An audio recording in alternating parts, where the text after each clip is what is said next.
Passo a palavra ao senador Roberto Requião, presidente da Frente Parlamentar Mista em Defesa da Soberania Nacional.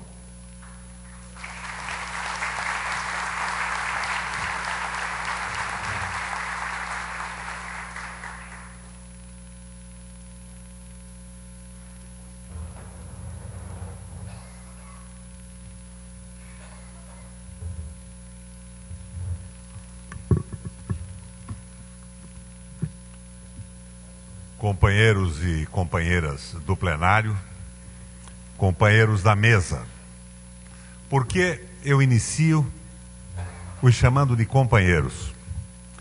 Companheiro é uma palavra de origem latina, italiana, vem de compane. Companheiros são os que sentados à mesma mesa repartem o pão. O pão abundante e doce dos bons momentos, e o pão parco e amargo de momentos como esse que estamos vivendo no Brasil, que está na mão de um grupo de sociopatas com a intenção firme de destruir o Estado social e transformar-nos, a nós brasileiros, num país de segunda categoria. Um Estado associado como é Porto Rico em relação aos Estados Unidos. Companheiros, num primeiro momento, a Frente pela Soberania faz a publicidade do que está acontecendo. A publicidade consiste, na técnica da informação, numa soma de muitas ideias para um grupo restrito de pessoas. Num segundo momento, que é o momento da mobilização, a Frente se articula para fazer a propaganda, que é uma inversão dessa ideia. A propaganda são poucas ideias para muitas pessoas. São os slogans mobilizadores. Nós podíamos nos perguntar, por que o Brasil não está mobilizado agora com tudo o que está acontecendo? O meu entendimento disso é muito claro. A corrupção presente na política brasileira, em todos os partidos, no parlamento, na estrutura do Estado, comprometeu a credibilidade da política em relação às denúncias e mudanças que devem ser feitas. Mas nós temos que entender que este processo de corrupção não é um processo de corrupção exclusivo do Brasil. E eu quero colocar para vocês uma moldura internacional do que vem acontecendo e daí descer para o Brasil com a visão da propaganda e a publicidade, a informação clara do que acontece, das soluções e do que temos que fazer. Tudo começa na Europa. A Rússia viabiliza o Partido Comunista com sucesso. Desmonta estruturas hierárquicas antigas da União Soviética e se amplia por todo o espaço continental. Por outro lado, o nazismo é derrotado na Alemanha. O nazismo era uma associação do Estado com o grande capital alemão. Então surge na Europa o Estado Social. Medo do comunismo soviético e, diante do fracasso do exemplo do nacionalsocialismo, se organiza um Estado que respeita o trabalho e os trabalhadores, respeita as minorias, respeita o meio ambiente e viabiliza todo um programa de garantias sociais e garantias ambientais que se transforma no Estado Social ou na social-democracia europeia. Por uma série de circunstâncias e contradições internas, o governo comunista na União Soviética cai. E o capital financeiro se reorganiza na Europa para restabelecer a sua hegemonia contra o Estado Social. E se reorganiza num tripé. Um tripé de atitudes muito claras. Primeiro ponto de apoio desse tripé: a precarização do Estado e o poder transferido para os bancos centrais, ou seja, para o capital financeiro. O Estado, os governantes, passam a ser gendarmes, policiais, cuja única tarefa seria a de conter movimentos sociais originados na insatisfação do fim dos direitos sociais, dos direitos ambientais e do Estado social. O segundo ponto de apoio é a precarização do parlamento. Vocês estão vendo isso no Brasil hoje.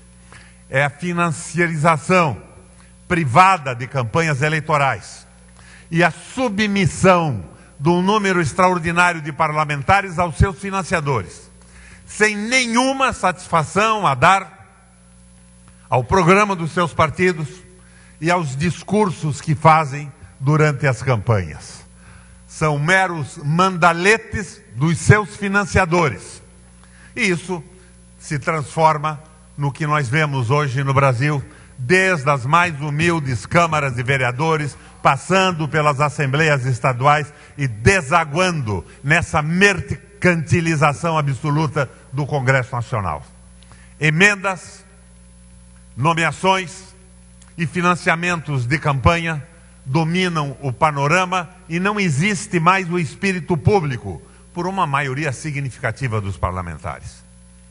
O terceiro ponto de apoio da destruição do Estado Social é a precarização do trabalho. O negociado substituindo o legislado. E junto com isso, a privatização da Previdência Social num processo de semi-escravização do trabalho.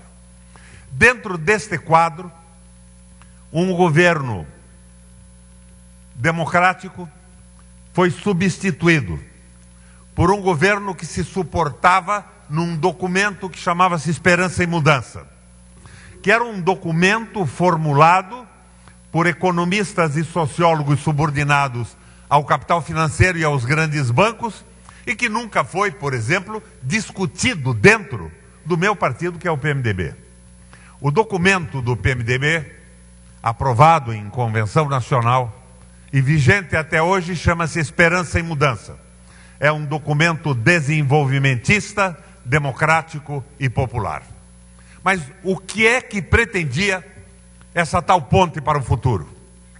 Ela segue os preceitos do Consenso de Washington. É uma modificação das relações de trabalho no mundo. O Brasil seria, então, o celeiro do mundo.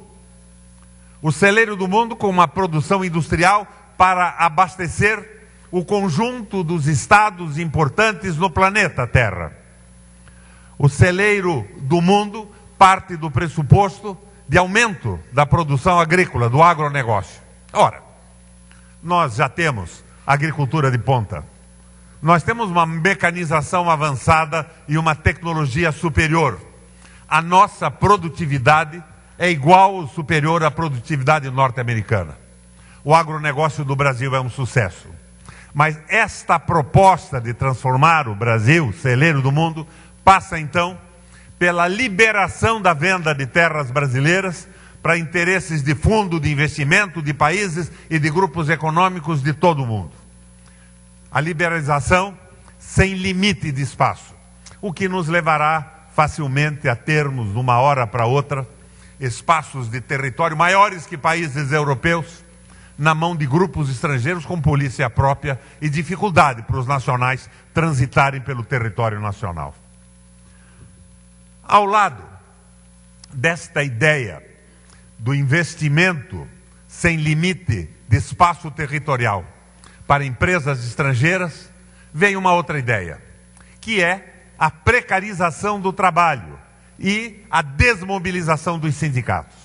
Porque senão, partindo do pressuposto extremamente claro que mecanização da agricultura, que tecnologia de ponta e grandes investimentos de capital levam ao desemprego, porque esse projeto exclui de forma quase absoluta a pequena e média propriedade familiar, que é responsável por 70% da comida que vai para a mesa de nós, os brasileiros. Isso provocaria uma instabilidade social brutal. Então o raciocínio passou a ser a precarização do trabalho, a semi-escravidão do trabalhador no país, num modelo que se aproxima do modelo chinês no início da industrialização. Capitais norte-americanos saíram dos Estados Unidos, causando inclusive grande desemprego interno, que levou à eleição do Donald Trump e do recrudescimento de uma primitização das ideias do racismo, da supremacia branca e de tudo isso que vocês veem a cada dia nos jornais e na televisão, e que provocou na China, por paradoxal que possa parecer, um avanço. A China, no início do processo de industrialização dos anos 70, tinha uma relação de trabalho praticamente medieval. Quando chega o capital americano, monta uma fábrica e garante o emprego fixo, ele está garantindo para o trabalhador a melhoria do seu almoço e a possibilidade de um jantar para a família. Mas a China saiu do espaço de relações medievais. No Brasil não é assim. Nós temos o getulismo, o trabalhismo, a CLT, e incorporamos todos os avanços sociais e civilizatórios do Ocidente. Eu não acredito que a população brasileira se conforme com essa situação. Eu vejo, num futuro mais ou menos próximo, essa paralisia em que o povo está sendo levado por uma narrativa otimista feita pelas redes de televisão e pelas grandes redes de rádio, desabrochar num movimento forte de protesto. Mas mais do que isso, tivemos, para impedir esse projeto, a eleição do Donald Trump nos Estados Unidos. Interessante o nome dele, parece que veio da Disneylândia. É o Donald e o vice é o Mickey. Chama-se Mickey, o vice do Donald. E eles se elegeram na defesa do trabalho interno nos Estados Unidos. Então, o que se esperaria? Acabou o projeto de investimento americano na China? Não, é impossível. Diferente do Brasil, os Estados Unidos têm a sua política externa definida pelo Congresso Nacional. E o Congresso Nacional norte-americano é dominado pelo Partido Republicano. E os republicanos foram financiados exatamente pelos detentores do capital que aportou a China e viabilizou aquela revolução industrial nas zonas especiais de exportação. Mas o discurso do Trump terá uma consequência reforçando a insatisfação e a possibilidade do levante popular no Brasil. Por quê? Ele não pode mexer na China, mas ele dará alguma consequência, como está dando, à política norte-americana no Brasil e na Argentina, que é exatamente esta política liberal elaborada pela Ponte para o Futuro. Estou colocando para vocês uma visão extremamente pessimista do que acontece no Brasil. Mas nos perguntam, Décio, na Câmara e no Senado Federal, qual é a alternativa? Não temos alternativa. A alternativa é a liberalização. A alternativa é a escravização do trabalho. Os capitais só virão para o Brasil se puderem tratar o trabalhador como uma figura semi-escravizada. A exemplo do que ocorre em diversos lugares do mundo. Não. Existem alternativas muito claras e eu quero fazer um rápido passeio sobre elas. A Alemanha, na década de 30, viveu uma crise semelhante e muito maior que o Brasil. A Alemanha tinha perdido uma guerra para a Inglaterra e para a França. E no famoso Tratado de Versalhes, as indenizações de guerra eram tão fantásticas que acabavam por consumir 80% do que a Alemanha produzia. Estava num beco rigorosamente sem saída. A Alemanha elege Hitler, mas antes dele, um economista liberal assume a condução da política. Chamava-se Horace Greeley Hjalmar Sachs. Médico, filósofo e brilhante. O Sachs assume como economista liberal. No dia seguinte da sua posse, transforma-se num alemão, defendendo o seu país, a sua economia e o emprego da população. Toma algumas medidas que se suportam fundamentalmente no fim do Tratado de Versalhes, o que se acaba conseguindo ao longo do tempo. Mas ele estabelece um protecionismo para as empresas alemãs fundamental. A Alemanha passa só a comprar de países que compravam da Alemanha. Protecionismo absoluto, não há abertura ao mercado. A Alemanha só compra de quem compra da Alemanha e não paga em marco, porque o marco estava completamente desmoralizado. Ela paga em produto alemão. Com isso, ela protege o seu mercado interno. Mais adiante, Sachs cria uma moeda não moeda, que chamou-se MEFO, porque estava ligada ao setor metal-mecânico. Era um título expedido pelo setor metal-mecânico que tinha uma remuneração de 4,5% ao ano. E, ao mesmo tempo, Sachs derruba para o piso a remuneração do financiamento da dívida alemã. Joga os juros, as taxas Selics, que no Brasil remuneram essa dívida que nunca foi auditada, para o chão. Mas os alemães poderiam comprar, porque dinheiro havia lá como existe aqui. Existe no Brasil somas razoabilíssimas, inclusive dos lucros do agronegócio. A moeda alemã era inconversível. Esse dinheiro não podia sair do país quando eles derrubaram a remuneração do financiamento interno. O Brasil é a mesma coisa, a nossa moeda não é conversível. Ele joga a remuneração da rolagem da dívida para baixo e cria esta letra MEFO, garantida pelo governo e emitida por 4, 5 grandes empresas. A Krupp, a Thyssen, as empresas que tinham maior credibilidade, que era o setor metal-mecânico.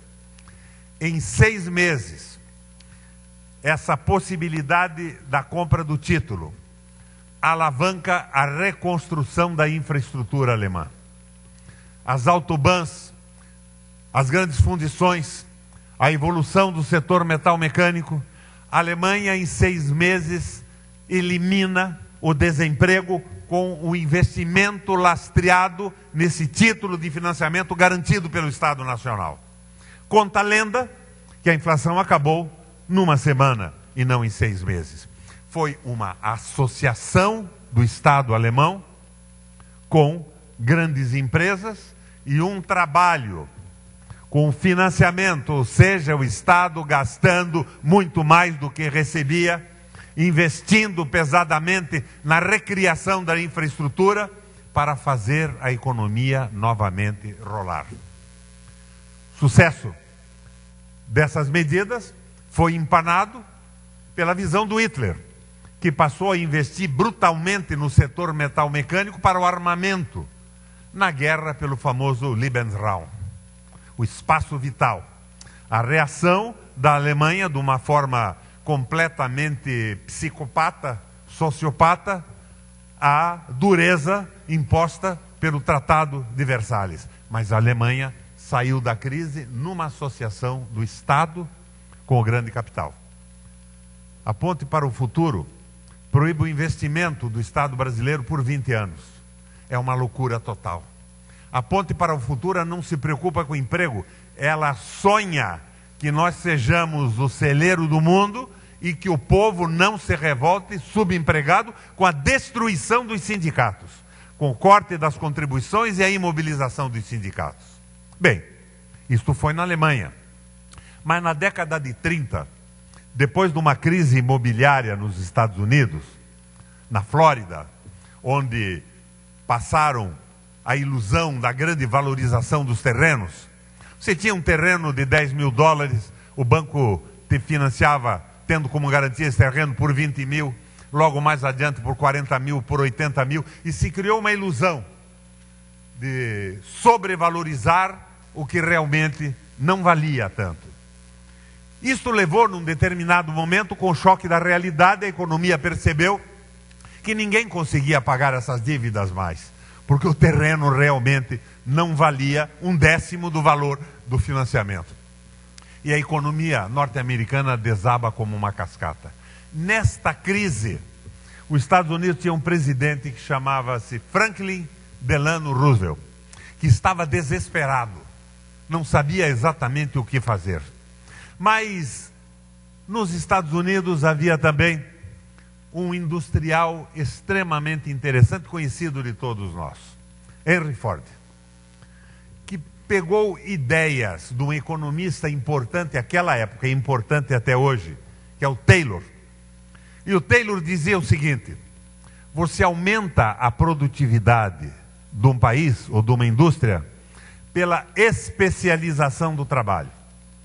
O trabalhador especializado vai produzir mais e melhor. Ford pega essa ideia taylorista e joga numa linha de montagem para construir o seu famoso automóvel, o Fordinho. Eu até na garagem da minha casa mantenho um Fordinho 29 extraordinariamente bem conservado até hoje. Toda a indústria norte-americana entra no embalo da linha de montagem. Os Estados Unidos tinha, como o Brasil tem, à época, uma economia complexa. Nós não temos uma economia exclusivamente agrária como o Paraguai, por exemplo. Nós temos uma economia complexa. Santa Catarina tem economia complexa, o Paraná tem economia complexa. E a indústria norte-americana parte para esse taylorismo fordiano. Adota a linha de montagem. E a produtividade da indústria norte-americana cresce de uma forma assustadora. Vai daí que o presidente Delano Roosevelt resolve condecorar Ford e o chama para receber a maior condecoração existente à época, que o Estado norte-americano daria ou dava a uma pessoa importante que tinha colaborado com o desenvolvimento e o progresso. E o Ford surpreende o Roosevelt, não aceita a condecoração. E o Roosevelt pergunta: mas por quê? Ele diz: porque você está me condecorando pelo taylorismo na linha de montagem. Ele foi seguido por todas as empresas norte-americanas e isto está inviabilizando definitivamente a retomada do desenvolvimento nos Estados Unidos. Meu Deus, mas me explica isso, diz o Roosevelt. E ele explica: porque nós estamos aumentando brutalmente a produção dos Estados Unidos, mas nós não temos consumo. Nós estamos numa crise recessiva. Os trabalhadores não têm trabalho e, portanto, não têm salário. Meu Deus, o que podemos fazer então? E o Henry dá o conselho que o Temer não aprendeu e que esse Congresso Nacional despolitizado, pouco informado, que não tem uma noção de economia na cabeça, não leva em conta. Que faço? Dizia o Roosevelt Ford. Ele responde com clareza: você inicia, por lei, diminuindo a carga horária dos trabalhadores norte-americanos e dobra por lei o salário. Você estará introduzindo mais pessoas no mercado de trabalho e, por via de consequência, no mercado de consumo com um salário razoável. E você fará, a partir da possibilidade do consumo interno, fazer rodar a roda da economia. Foi aí que começou o New Deal, o novo pacto.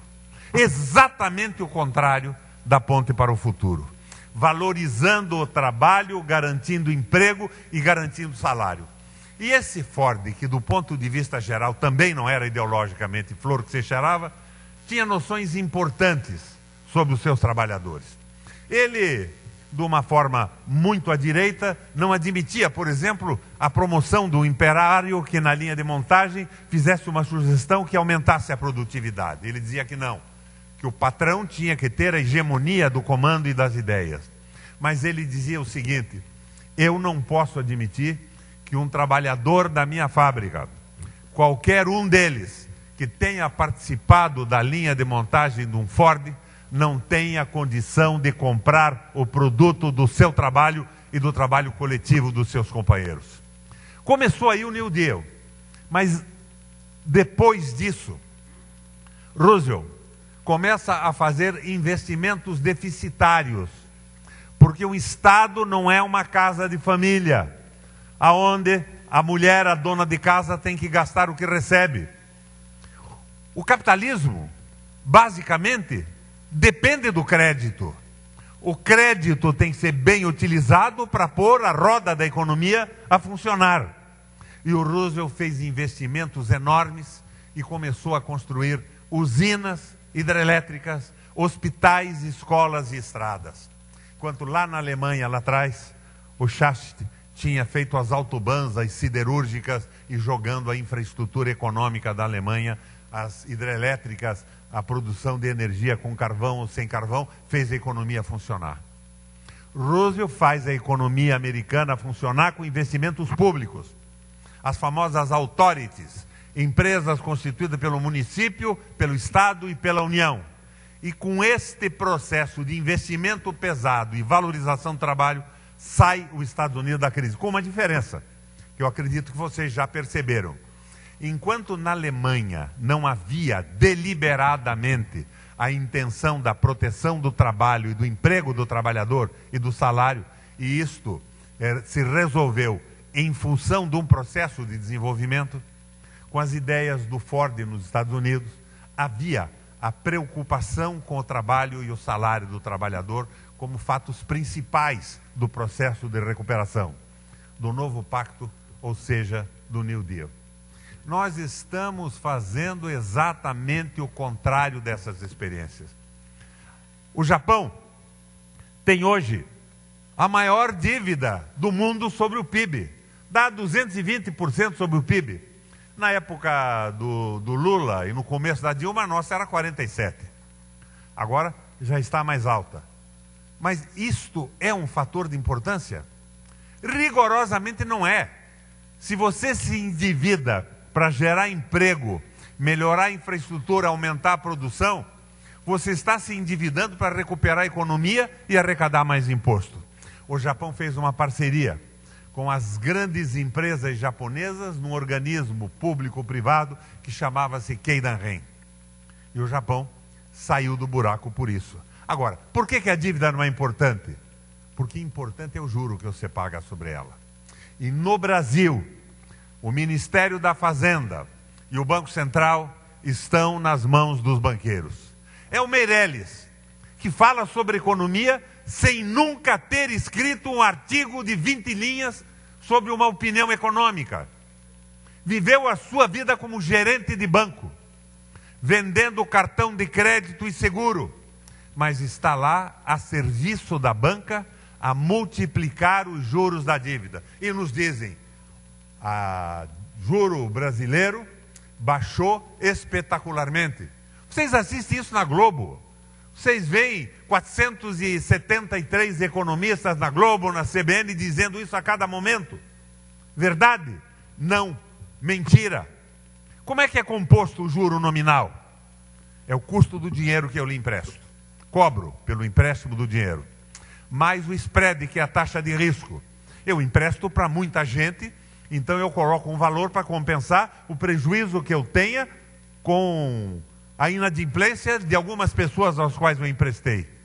E o processo inflacionário. Custo do dinheiro, o risco e o processo inflacionário compõem o juro nominal, que não é o juro real. A paralisação de investimentos no Brasil, desde a PEC que proibiu o Estado de investir em saúde, educação, infraestrutura, fez a inflação cair lá embaixo. Mas o juro não caiu no ritmo da inflação. Nós continuamos com o juro mais alto do planeta Terra. Tanto que os lucros trimestrais do Itaú e do Bradesco são estupidamente fantásticos no momento em que praticamente a maioria das empresas brasileiras que não estão em dificuldades estão quebradas. Então, vocês vejam, nós estamos num caminho completamente errado. A solução econômica para o Brasil existe. É o nacionalismo do Horace Greeley e Armand Sachs, despido daquele veso que levou à boçalidade do nazismo. São as ideias do Henry Ford e do Taylor e a recuperação dos Estados Unidos. Hoje, 80% das hidrelétricas norte-americanas, por serem estratégicas, são administradas pelo exército norte-americano. A dragagem dos portos é feita pelo Exército. As ferrovias são públicas e os portos são públicos. São as autoridades, authorities, administradas pelo município, pelo Estado e pela União. Por quê? Porque são estratégicas. Um porto tem que servir ao conjunto da economia. Um porto privatizado, na mão de um setor da economia, ou dos armadores, que não são mais de 5 no mundo inteiro, vão trabalhar para o lucro dos seus empreendimentos. Não abrirão nunca espaço para o desenvolvimento de alguns setores da economia. Eu fui governador do Paraná por 3 vezes. Eu abri o porto graneleiro do Estado para a carga geral, para possibilitar que outros setores da economia pudessem crescer. Eu criei uma exportação num silo público para que os pequenos produtores rurais, mesmo de soja, de algodão ou milho, tivessem um espaço para exportação. Senão eles teriam que entregar para as tradings, que dominam 80% da agricultura brasileira. É claro que o agronegócio nos garante divisas, é uma coisa positiva para o Brasil.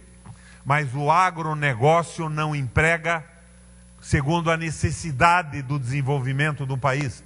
Só a industrialização viabiliza empregos com salários decentes e poder aquisitivo.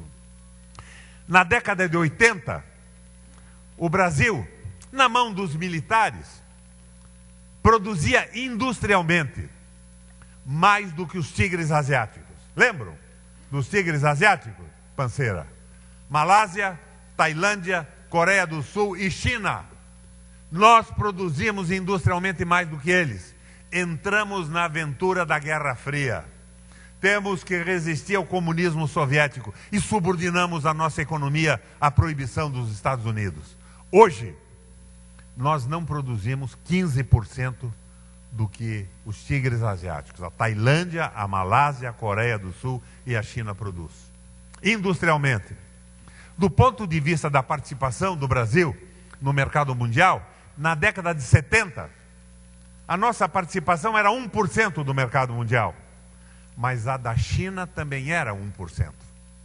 A China entrou num processo de planificação da economia, de descentralização da operação, um Estado forte. Não desejo para nós e para ninguém a situação social da China, mas hoje ela produz 12,5% do que produz o mundo no mercado mundial.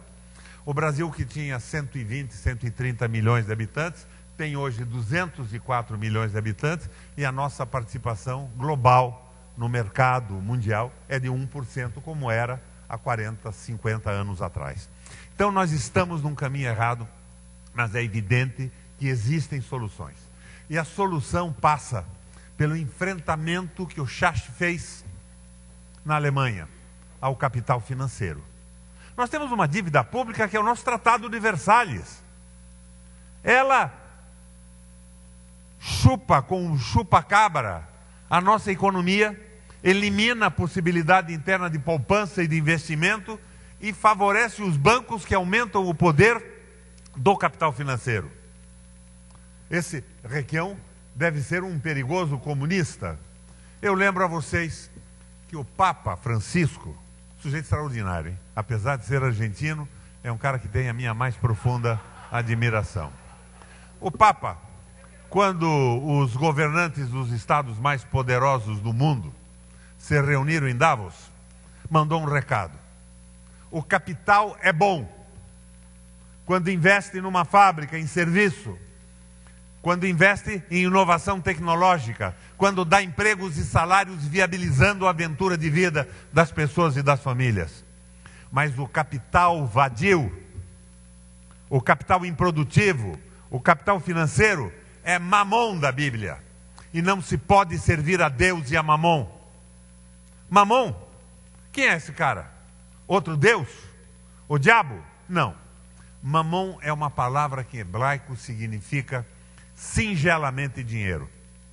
Esse capital improdutivo que não produz o seu sapato, o botão da sua camisa, a peça de uma máquina, que não produz rigorosamente nada, que vive hoje da rolagem de dívida de estados escravizados e subordinados, é o mamon bíblico. A grande O grande embate do Brasil é um embate contra esse modelo de dominação do capital financeiro.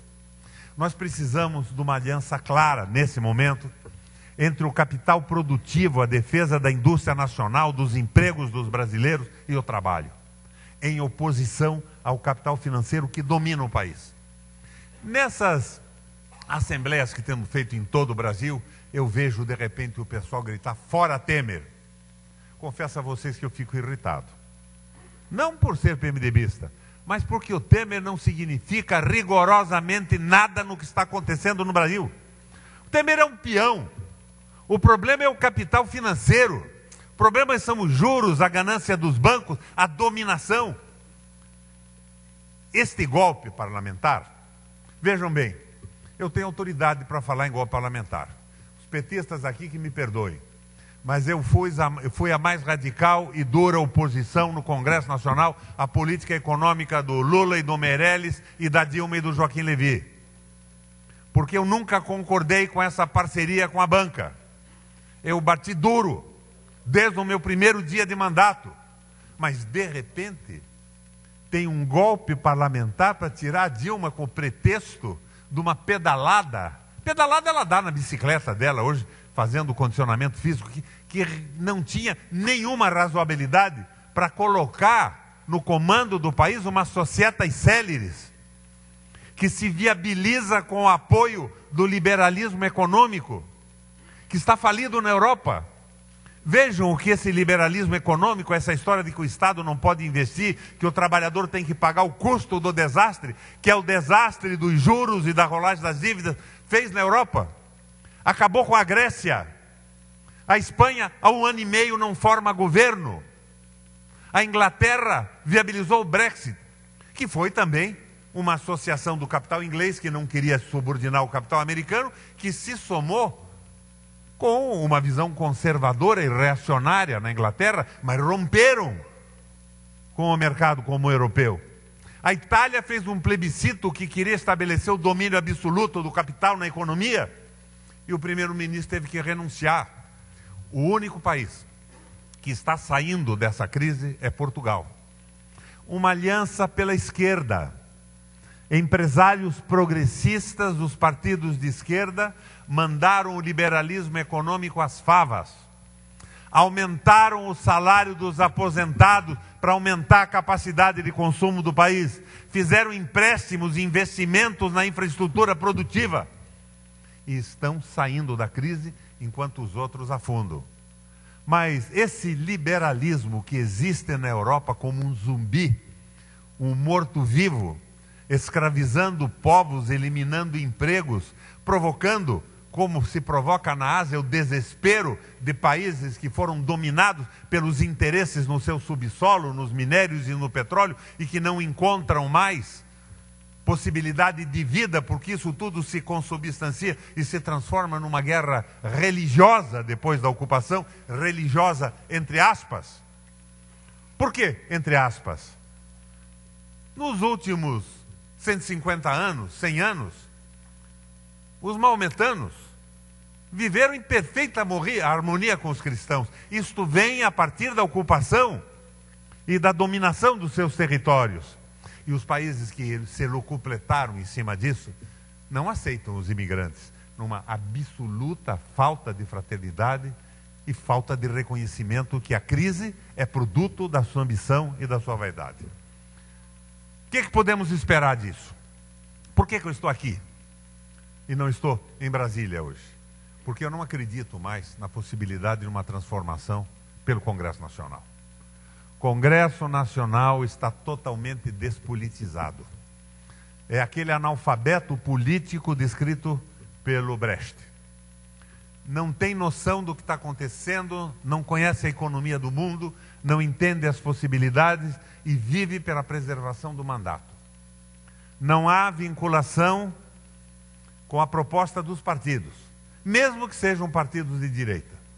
E mesmo o Temer, que começou essa mudança toda sob influência norte-americana, claramente, hoje está tentando preservar o seu mandato, a sua vida e se preservar fora de uma prisão brasileira, condenado pelos crimes que ele e o grupo cometeram ao longo do tempo. Então, se o Congresso não funciona, só há uma maneira de reverter essa questão. Esta maneira poderia nos ser disciplinada pelo pensamento de um filósofo italiano muito conhecido, o Antônio Gramsci. O Gramsci mediava a situação política que na época se consistia numa contraposição. Diziam o seguinte: o intelectual pensa, mas não tem o sentimento da população trabalhadora. O intelectual vive na academia, o intelectual nunca trabalhou na vida, nunca passou fome, nunca sofreu, nunca teve dificuldade com a família, com os filhos, com a saúde e com a educação. O trabalhador sofre, mas não pensa. Não pensa porque está envolvido desesperadamente na subsistência da sua família e no trabalho semi-escravizado a que se submete. Então Gramsci formula a hipótese do intelectual orgânico. Não precisa ser acadêmico.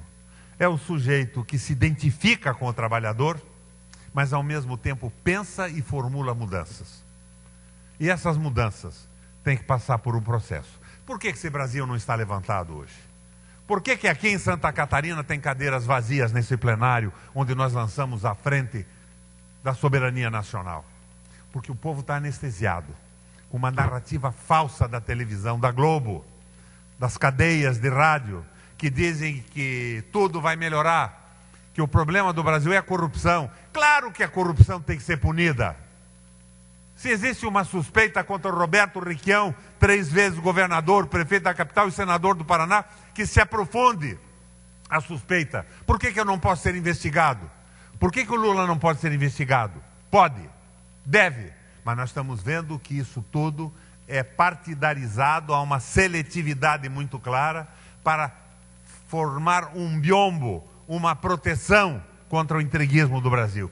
E é isto que segura o que está acontecendo sem que o povo se levante. A Cristina Kirchner perdeu a eleição na Argentina, diante de um fracasso redondo e absurdo do novo presidente argentino. Por que isso aconteceu? Porque ela foi acusada de todas as maneiras de corrupção, de desvio de dinheiro. E esta narrativa que infelizmente se suporta no desvio de alguns companheiros nossos. E nós não temos que estar pedindo leniência para quem saiu do caminho do sério. Mas nós não podemos mais aceitar que isto ocorra como biombo e proteção para a internacionalização da economia brasileira. Então, que caminho nos resta? Nos resta o caminho da mobilização popular, que passa por uma situação como essa. Muitas ideias, foram aqui 10 ou 12 oradores para poucas pessoas, tentando construir uma consciência do que realmente é o nacionalismo e a soberania, que se alicerça na fraternidade. Mostrando que esta luta contra a mamon, contra o domínio do capital financeiro, que não tem alma, que não tem sensibilidade, não é só brasileira. Nós entramos num circuito de reação do capital financeiro contra o Estado Social. Entendendo que neste momento a aliança entre o capital produtivo e o trabalho é fundamental.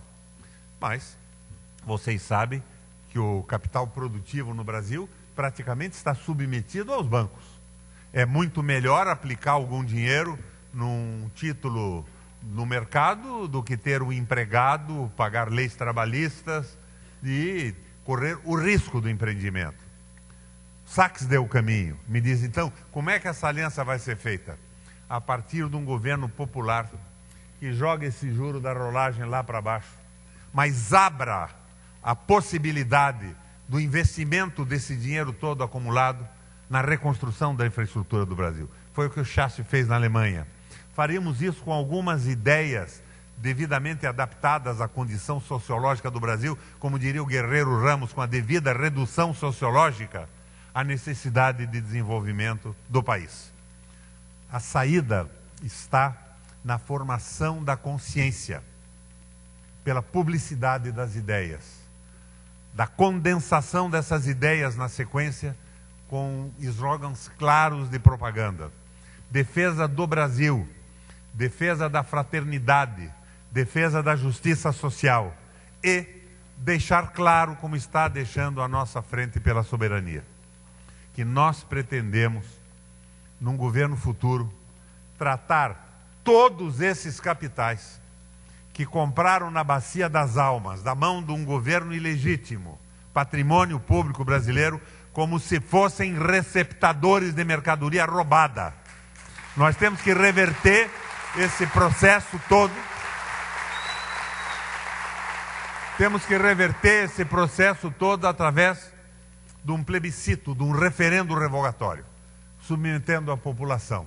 Primeiro, um programa de governo, porque eu, por exemplo, sou amigo do Lula há 40 anos. Mas eu não sou petista, eu não sou devoto do Lula, eu sou amigo do Lula, eu sou brasileiro. O Lula está bem nas pesquisas. Então que venha com um projeto nacional claro, com compromissos irrevogáveis de referendo revogatório, de apoio ao trabalho, e não mais essa parceria com o capital financeiro, que levou o Brasil a ter os bancos mais lucrativos do planeta. Nós estamos a caminho disso. Privatização cria desemprego. Algumas considerações sobre isso. Nós temos hidrelétricas no país que foram amortizadas pela tarifa. Você, quando pagava a tua conta de luz, você pagava na conta de luz uma parcela que era a amortização do investimento do Estado. O Estado normalmente era o investidor principal dessas construções. Em determinado momento, a concessão termina porque a amortização se completou. Então, essa hidrelétrica tem um custo zero. Ela devia voltar a funcionar sem que se colocasse na tarifa a amortização do capital, administrada pelo próprio Estado, uma empresa pública. É a maneira que eu gosto, foi o que eu fiz no Paraná, transformando a Copel na empresa mais valorizada e importante do país, durante os 3 governos que eu exerci.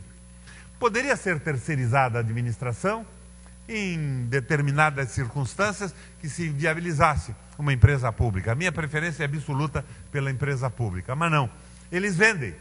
E eles vendem porque, segundo o governo, a iniciativa estatal é corrupta e não funciona no Brasil. Daí eles vendem 3 usinas elétricas em Minas Gerais. Uma é comprada por uma estatal italiana, a outra por uma estatal francesa e a terceira por uma estatal chinesa. Vejam vocês o paradoxo disso. Essas estatais puseram dinheiro que certamente foi usado para emendas e compra de parlamentares que impediram a investigação sobre os ilícitos denunciados do governo federal. Mas essas empresas passarão a colocar na tarifa de energia elétrica a amortização do dinheiro que investiram, sem ter criado 1 megawatt e mais de energia elétrica no Brasil. Se apropriando de energia instalada, ganhando em cima disso. E estabelecem o cálculo de custo pela demanda. O que é isso? Vocês lembram que algum tempo atrás nos diziam que se votássemos a liberdade das empresas aéreas em cobrar bagagem, cairia o preço da tarifa? Pois o Congresso entrou nessa esparrela. A tarifa subiu de 35% a 40% depois disso. Por quê? Porque é preço estabelecido pela demanda. Brasil em crise. Eu vim para Santa Catarina de automóvel ontem, porque não tem um avião do Paraná para Santa Catarina, não tem uma linha.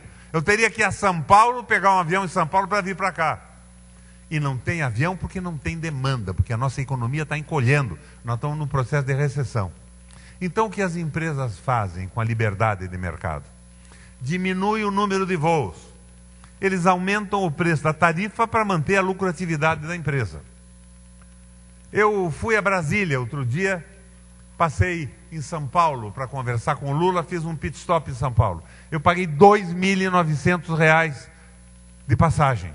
É o preço quase o dobro de uma passagem para Miami.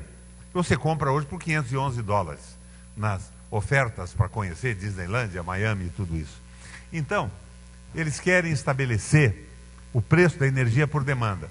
Como é que funciona o preço da energia por demanda? Se você tem uma empresa hidrelétrica, você deve aos seus acionistas a lucratividade da empresa. Você não investe. Você espera que a demanda cresça e você tem pouca oferta. Daí, para quem quiser utilizar a energia, você sobe o preço. Você mantém a lucratividade da empresa, subindo o preço de uma oferta menor. Foi o que aconteceu na Califórnia, privatizado. Os Estados Unidos tem uma estrutura pública de energia elétrica, 80% das usinas são administradas, das usinas hidrelétricas são administradas pelo Exército, já disse isso. Mas privatizaram a Califórnia. Eles começaram a subir o preço da tarifa para a satisfação dos acionistas, que viam dividendos fantásticos aparecer nas suas contas ao fim de cada balanço, até o momento que a falta de investimento acabou a energia da Califórnia. E como a Califórnia iluminava uma parte dos Estados Unidos, foi aquele famoso apagão. Querem fazer isto no Brasil. Transformar o cálculo do preço da energia num preço submetido à demanda. É o que estão fazendo com a gasolina. Eu vi a deputada descrevendo ali, ela aumenta de manhã, aumenta de tarde, aumenta de noite e de madrugada tem outro aumento. Ao sabor do mercado internacional. Como é que um transportador vai poder fixar a sua tabela de preço? Como é que um taxista vai poder trabalhar dessa forma? É a verdadeira loucura do mercado. É uma psicopatia. É uma sociopatia de um grupo de imbecis. Uma parte completamente imbecilizados. A outra parte corrompida a serviço dos interesses internacionais. A frente pela soberania mista, que conta com mais de 200 parlamentares federais e 16 senadores, se não me engano, hoje, tem esta finalidade: trazer essas exposições, a soma de exposições, abrir o espaço para que as pessoas falem e coloquem, levantar o nível de consciência, que nós temos que nos preparar para uma luta, que pode ser longa ou não. Há determinados momentos da história de um país que um acontecimento precipita uma aceleração das transformações. E aquilo que se previa para acontecer em anos, pode acontecer da noite para o dia. O Brasil está nessa situação. Vamos supor que amanhã um Bolsonaro ganhe a eleição. É a tragédia total. É um psicopata. Eu vi uma entrevista dele, feita alguns anos atrás, em que ele dizia: Brasil só tem jeito começando matando 30 mil pessoas, e o Fernando Henrique também. Ele queria matar o Fernando Henrique também. Talvez até não fosse, do ponto de vista da morte política, uma má ideia. Mas ele queria a eliminação física do Fernando Henrique. Porra louca, completo e acabado. E que foi jogado na mídia por essas redes de comunicação com interesses muito claros. Então, qual é o nosso propósito? Levantar a consciência, trazer ideias, um projeto nacional soberano do Estado Social brasileiro, fraterno, progressista, a parceria entre as empresas produtivas e o trabalho. E isto só pode acontecer, na perspectiva que temos hoje, com a mobilização popular. Minha gente, é uma revolução que nós queremos, democrática, nacionalista e popular. E na democracia, o voto é a arma do soldado cidadão. Temos que nos preparar para as próximas eleições. Valeu, minha gente.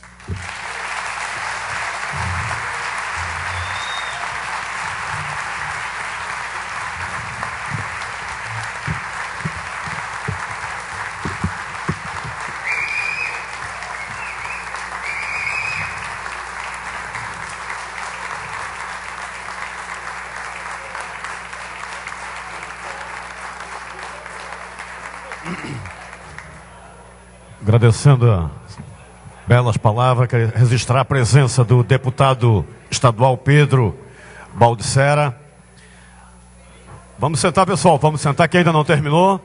Reforçando o convite para participarmos da aula pública hoje na UFSC, no auditório Garapuvu, às 14 horas, com a presença do senador Requião, padre Wilson, reitor, professores da sociedade, todos contra o abuso de autoridade.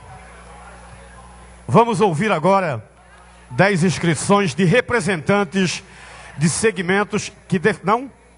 Então é consenso da coordenação que a gente evite as falas, face ao adiantado da aula, agradecendo a todos os nominados. Então, reforçando o convite, hoje às 14 horas, na Universidade Federal de Santa Catarina, no auditório Garapuvu, às 14 horas, Aula pública com o senador Requião, Padre Wilson, reitor, professores e a sociedade contra o abuso de autoridade. Muito obrigado pela participação de todos.